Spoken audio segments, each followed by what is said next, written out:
विपक्षी गठबंधन 26 विपक्षी दलों की मुंबई में होने वाली बैठक एक बार फिर से टल गई है। अब सितंबर के पहले हफ्ते में बैठक होने की संभावना है, लेकिन इसकी कोई तारीख तय नहीं हुई है।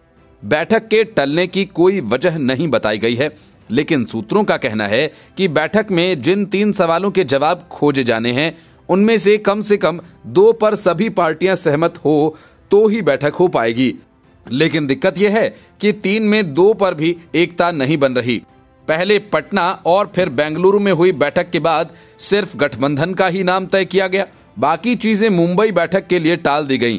देश के 2 हिस्सों में अब तक हुई 2 बैठकों का हासिल सिर्फ विपक्षी गठबंधन का नामकरण ही रहा।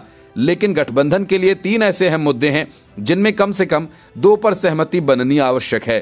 3 में पहला मुद्दा नरेंद्र मोदी के खिलाफ विपक्षी चेहरे की है। विपक्ष में इस पर सहमति आसानी से बननी मुश्किल है।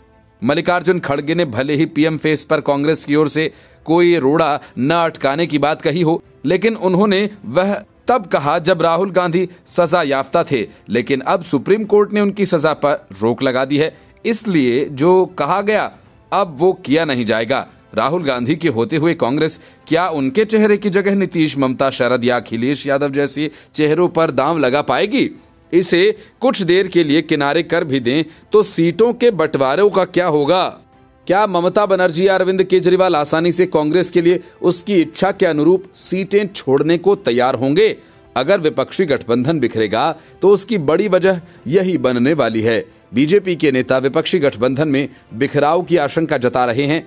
अमित शाह ने तो लोकसभा में इसकी भविष्यवाणी तक कर दी है। इसके पीछे बीजेपी की 2 धारणा है। पहली, पीएम फेस पर विपक्ष में शायद ही सहमति बन पाए।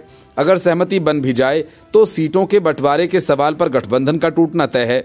राजनीतिक विश्लेषक भी इसी तरह का अनुमान लगाते हैं। 2019 में भी सीटों के बंटवारे पर विपक्षी एकजुटता खत्म हो गई थी, जिसके सूत्रधार तब टीडीपी के चंद्रबाबू नायडू और ममता बनर्जी थे। सीटों के बंटवारे के लिए समन्वय समिति बनाने की बात विपक्ष की पिछली बैठक में तय हुई थी।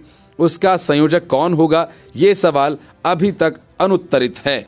नीतीश कुमार ने जिस तरह इस बार विपक्षी एकता की शुरुआत की, उससे उन्हें क्या दूसरों को भी ये पक्की उम्मीद रही है कि उनको ही संयोजक बनाया जाएगा। लेकिन 2 बैठकों के बाद भी ये काम तीसरी बैठक के लिए टाल दिया गया। मतलब नीतीश कुमार कांग्रेस की पसंद नहीं है। विपक्ष जिस रफ्तार से चल रहा है, उसे देखते हुए ये लगता है कि चुनाव बीत जाने तक गठबंधन अपने मसले हल नहीं कर पाएगा। इस साल मध्य प्रदेश, राजस्थान, तेलंगाना और छत्तीसगढ़ समेत 5 राज्यों में चुनाव होने हैं। जब सभी लोग विधानसभा की तैयारियों में जुट जाएंगे तो फिर विपक्षी एकता के पीछे कौन भागेगा? कम से कम समन्वय समिति तो अब तक बन जानी चाहिए थी, जो सीटों के बंटवारे पर विमर्श करती, पर ऐसा होता दिख नहीं रहा। Report news of India.